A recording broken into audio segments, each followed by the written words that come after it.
I heard you calling. Meghan Markle went to a big fashion show in Paris called Balenciaga. She thought this was going to be her special moment to show everyone she was still important and cool. Imagine lots of cameras flashing everywhere, people who help pick out clothes whispering to each other, and famous people like Kim Kardashian and Naomi Campbell sitting in the front row. Meghan planned everything perfectly. She wanted to look amazing. But things didn't go the way she hoped. That night, which was supposed to help her get back to being a fashion star, turned into one of the biggest disasters of Paris Fashion Week. And it wasn't because her dress looked bad or ripped. It was because of something nobody expected. Right there, surrounded by fancy clothes and expensive drinks, her oldest friend Markus Anderson said something that caused big problems. One small moment turned a normal fashion event into huge gossip. And it all started because of Meghan Markle's laugh. To see Meghan Markle pop up at the Balenciaga fashion show. Now, Rebecca, this was a significant moment for Meghan, wasn't it? But this wasn't just a regular laugh. It was that laugh. The high, fake-sounding giggle Meghan makes when she's trying to make everyone like her. You've probably heard it many times before on TV interviews and podcasts. The one that sounds too practiced to be real. But on this night, at this perfect Paris fashion show, that giggle cut through the room like a loud, annoying noise. It was so loud, fake, and came at the wrong time that people actually jumped a little when they heard it. They noted, Kinsey, that People who were there say it happened right during the best part of the fashion show, when the models were doing their final walk.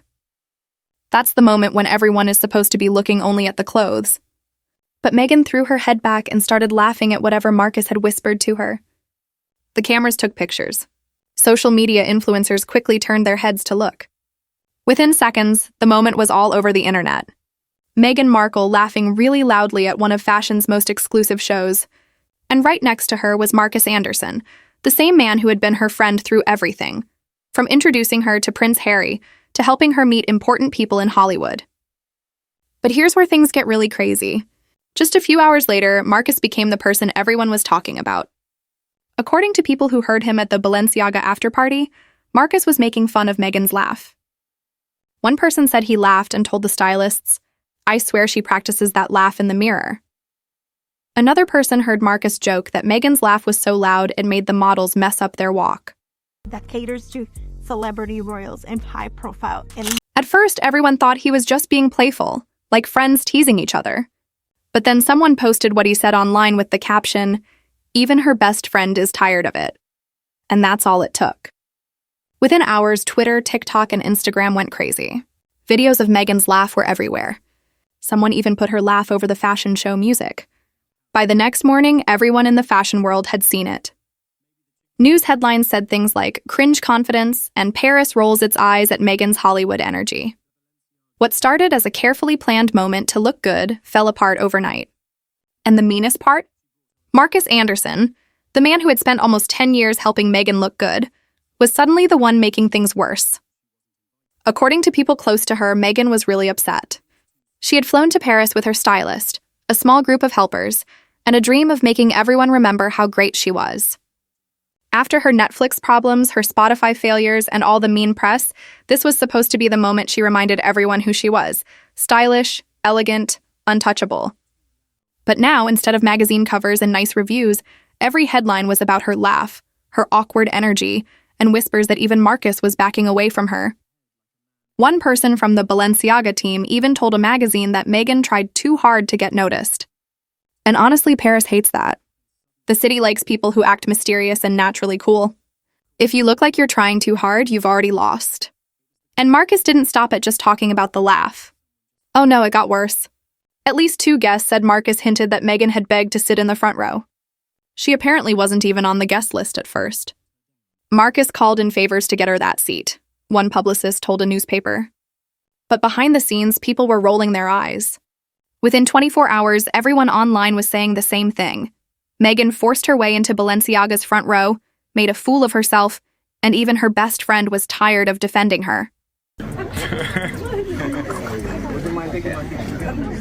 Behind those perfect smiles and pretty Instagram posts, things were really tense. People say the tension was super high. Sources said Meghan confronted Markus in her hotel room that night after hearing what he'd said. She was really angry and crying. She felt completely betrayed. Markus tried to act like it was just a joke. It was just teasing, he told her. But she wasn't laughing anymore. She blamed him for ruining what was supposed to be her special night, her carefully planned comeback. To say the least, to see Meghan Markle pop up at the Balenciaga fashion show. Now, Rebecca, this was a significant moment for Meghan, wasn't it? Significant appearance. It was a significant. And here's why this hurt so much. Markus wasn't just some random friend. He was her person. The one who'd been around since her early TV show days, before palaces, crowns, and royal titles. The one who taught her how to deal with London's rich and important people and handle the tough royal social world. So to hear him making fun of her, even if he was joking, felt like a betrayal she couldn't get over.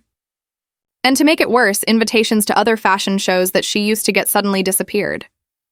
No Dior, no Valentino. Insiders whispered that Paris had turned cold after Balenciaga. She was too loud for the room, one stylist told a magazine. Paris is about being subtle. Meghan came in with Hollywood energy and left as a meme. By the time she flew back to her home in Montecito, the video had millions of views. Influencers were making fun of her giggle. Late-night TV hosts were making jokes about it. The New York Post headline screamed, "From Duchess to Diva, Meghan's laugh heard around the world." The disaster tourist is back with a vengeance. She was in Paris over the weekend attending the Balenciaga fashion show. And if all of this wasn't bad enough, Prince Harry's reaction reportedly made it hurt even more. One source said he was frustrated but distant, telling her to just ignore it, that it was the same cruel media circus. But Meghan couldn't ignore it. She felt like the entire world was laughing at her, not with her. Behind closed doors, everything began to fall apart. Markus disappeared from her inner circle. Coffee dates with friends faded away. Phone calls went unanswered. This wasn't about a laugh anymore. It was about image, loyalty, and power. Meghan had spent years controlling every headline, every photo, every quote. But this time, one sound she couldn't control, her own laugh, had turned the world against her. And as Markus quietly changed his role in her story, Paris fell silent. Meghan Markle had gone from surprise guest to a joke, and even her legendary PR skills weren't fast enough to fix this mess. The lies just keep coming. Yeah, from so this Markus dude. obviously has been the catalyst to all these connections Meghan had, even after. Markus Anderson, the man who used to fix her problems before anyone saw them, had now, whether on purpose or not, become the problem himself. And the worst part? He didn't even seem to care.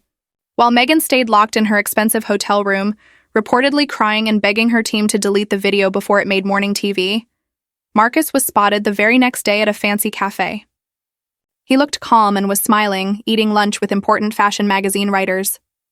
When someone asked if he felt bad about his comments, he just smirked and said, "Darling, if you can't laugh at yourself in this business, you're finished." Boom. That line exploded like a gossip bomb. It was elegant shade, the kind of subtle burn that Paris fashion loves. Inside Meghan's team, panic turned to anger. He wasn't just some acquaintance. Markus had been her connector, her bridge into the world she'd fought so hard to enter. So when he started hinting she didn't fit anymore, it was like losing a friend and her status all at once. What followed wasn't some smooth PR move. It was a complete meltdown dressed up as damage control. Meghan's team scrambled, calling Balenciaga and begging for different video footage. Basically, they wanted to re-edit the viral clip to make it seem like she'd been laughing at something totally charming, not like some loud, awkward outburst. They planned to spin it as Meghan just having a lighthearted moment in the fancy fashion atmosphere. But Balenciaga wasn't having it. One insider apparently shut it down flat. "It's not our job to babysit celebrity reputations. Brutal, cold, Parisian." And that's when it hit her. Hollywood might pretend to be nice, but the fashion world? It's ice cold. It keeps score. Meghan had already been struggling ever since her podcast flopped and that awkward attempt to restart her image through her new brand. Now the Balenciaga disaster painted her as, in the words floating around Vogue's offices, try hard. Anna Wintour's crowd doesn't forgive try hard. They ignore it completely. Meanwhile, Markus was doing the opposite of damage control. He leaned right into it. He floated through after parties like a man who'd just become more interesting overnight. He even brought up the laugh casually in conversations like it was some inside joke. One stylist claims he said, "She means well, but she doesn't read the room. Paris isn't Montecito." That one sentence became the hot topic of the moment. Every fashion outlet picked it up. Paris Isn't Montecito was suddenly trending on social media with users making memes about Meghan's look, her posture, her vibe, everything. Back in Montecito, Meghan was reportedly furious. She was convinced Markus had done this on purpose, turning a private moment into his personal PR weapon. One insider whispered that she called him a snake, accusing him of using her for years to climb into the highest circles, then dumping her the second it helped him. But maybe it wasn't some evil master plan. Maybe Markus was just done cleaning up after her. For years, he'd been her silent fixer, smoothing over awkward situations, arranging invitations, making things disappear before they turned into headlines. And then in Paris, he simply didn't. He let the mask slip. And that hurt her more than any meme ever could. The consequences were immediate. Invitations dried up. Brands that had once wanted to partner with her lifestyle brand suddenly went quiet. Vogue's post-Fashion Week coverage, usually full of names and power plays, didn't even mention her. Not one photo, not one line. It was as if Meghan Markle had never even sat in that front row. Markus, on the other hand, was everywhere. Fashion insiders whispered that Balenciaga actually loved the attention. Markus was cheeky, witty, and just the right kind of scandalous. The type of insider the fashion world loves. Markus, meanwhile, kept his mouth shut. No apologies, no explanations, which ironically made him seem cooler in that ruthless world. His silence screamed power. The message was loud and clear. Markus was still at the table. Meghan wasn't. Behind closed doors, she tried to fix it. She reportedly sent Markus a long, desperate message, part apology, part accusation. She said she didn't deserve to be embarrassed by someone who knew her best. He never replied. Instead, he just quietly unfollowed her on Instagram. And just like that, a friendship that had survived years of palace drama ended not with a bang, but with an unfollow. And here's the twisted irony. That one laugh didn't just expose Meghan. It exposed the cracks in everything she'd built. Her carefully crafted image, her power in Hollywood, her ties to the fashion elite. It all fell apart around that one sound that echoed too loudly in Paris. She had built her world on grace and controlled charm. But Paris doesn't care about charm. It wants mystery. And mystery doesn't laugh too loud. Now, months later, the moment still lingers like perfume after a party. Whenever Meghan shows up anywhere, someone always whispers, "Don't laugh too loud." And when Markus takes his seat at some fashion front row, there's always a smirk, a murmur. That's the guy who called her out. Two people tied forever to one night in Paris. Two sides of a broken friendship. Meghan now trying to rebrand again. Markus enjoying his new unfiltered insider reputation. The Balenciaga show was supposed to be her grand rebirth. Instead, it became the scene of her public undoing, set to the sound of a laugh she can't take back. Because in the cold halls of high fashion, being real, even when it hurts, always wins. And this time, Markus Anderson's silence spoke louder than Meghan Markle's laugh ever could.